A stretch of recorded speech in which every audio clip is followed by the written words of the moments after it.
Vous avez entendu des textes qui peuvent paraître surprenants, n'est-ce pas? Vous avez entendu aussi un premier texte d'apôtre Pierre où il dit que soyez soumis aux autorités par motif de conscience et parce que vous êtes libres.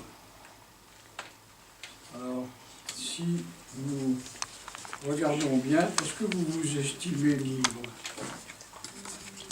Pas toi, non? Non. Et vous? Pas toujours. Libre de choix. C'est comme ça aussi, mais ça dépend des fois. Mais ça veut dire qu'au fond, la liberté dont il s'agit, dont parle l'apôtre Pierre, c'est pas celle que nous connaissons dans notre existence. J'en appelle souvent le libre arbitre. Hein.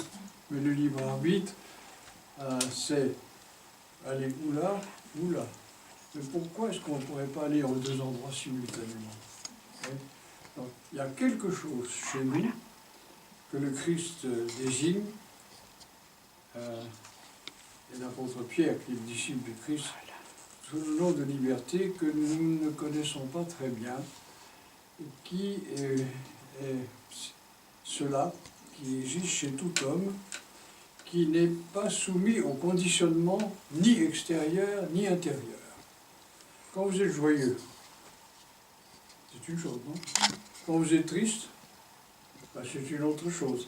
Mais au fond, vous êtes un peu soumis à la joie ou soumis à la tristesse. Ça t'arrive la tristesse plus souvent que l'autre, non?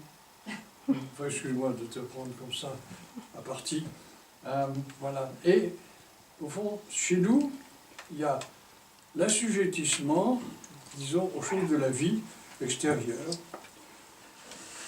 et puis l'assujettissement aussi aux choses intérieures. Alors les choses intérieures, la multitude des sentiments, ou bien des pensées.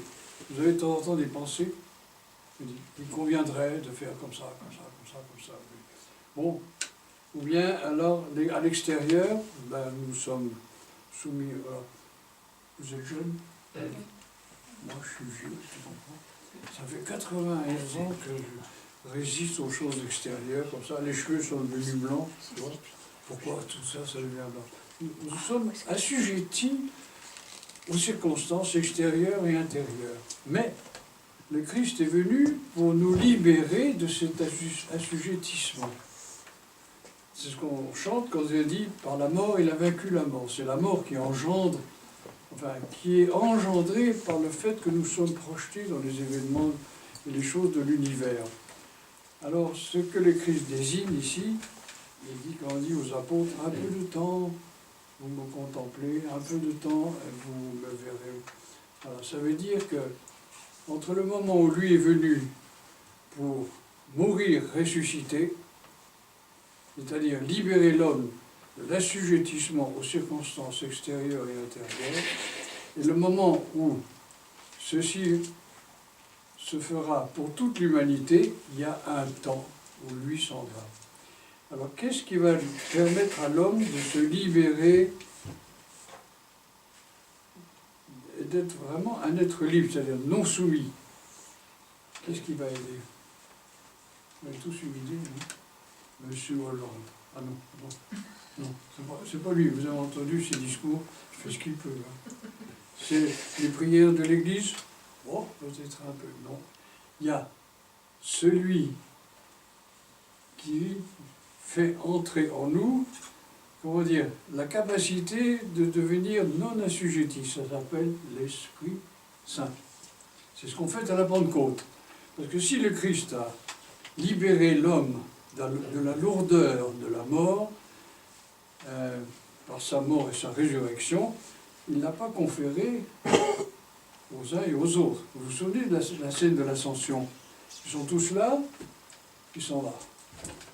Alors, d'une certaine manière, quand on regarde l'Ascension, on dit « Salut l'artiste, hein, c'est bien, il a bien réussi son coup. Mais nous, on restera des pâquerettes, non ?» C'est ça qui est très curieux. Alors, il a dit ben, « Je m'en vais. » Pourquoi? Parce que viendra l'autre qui va vous, à votre tour, vous libérer de l'assujettissement. Lui, il a délié la nature humaine, c'est-à-dire le monde physique en particulier, le monde psychique et le monde spirituel, qui nous conditionne de toute lourdeur. Mais il ne nous a pas libérés, nous, les uns et les autres. Alors vient l'Esprit Saint, qui lui va nous rendre personnels, c'est-à-dire vraiment libres. Et c'est toute l'histoire de l'humanité actuelle, contemporaine, qui s'essaye à libérer les individus. Vous avez tous une voiture, non? Ça vous donne un peu de liberté? Oui. Un petit peu. Mais pas tellement, hein? Parce qu'après, on rencontre tous les voisins à côté, hein, d'accord? Et, alors, vous voyez, il y a une sorte d'assujettissement qui nous rencontre. Nous sommes assujettis à la matière, etc. Mais il y a le cheminement à travers l'histoire de l'humanité maintenant, depuis la résurrection et l'ascension du Christ, qui consiste que l'homme est amené à découvrir cette liberté de sa propre personne qui, à son tour, n'est soumise à rien du tout. C'est pas, mon discours est un peu compliqué, mais rappelez-vous, il y a chez tout homme ceci qui est sa véritable identité, qui ne dépend pas ni de l'état extérieur, ni de l'état intérieur, et qui est sa propre personnalité, et qui est à découvrir, et on le fait par l'Esprit Saint de Dieu. Et quand on a des épreuves dans la vie, souvent, et qu'on est justement brisé par les circonstances extérieures ou intérieures, mettons quelquefois par la tristesse, ou bien par le défaut des biens extérieurs, eh bien il faut se rappeler, il y a inscrit en nous ce lieu même de la liberté où on peut toujours se réfugier en étant libre. Non, je ne vais pas vous dire ça comme ça, mais en étant libre de tout conditionnement, quel qu'il soit. Voilà.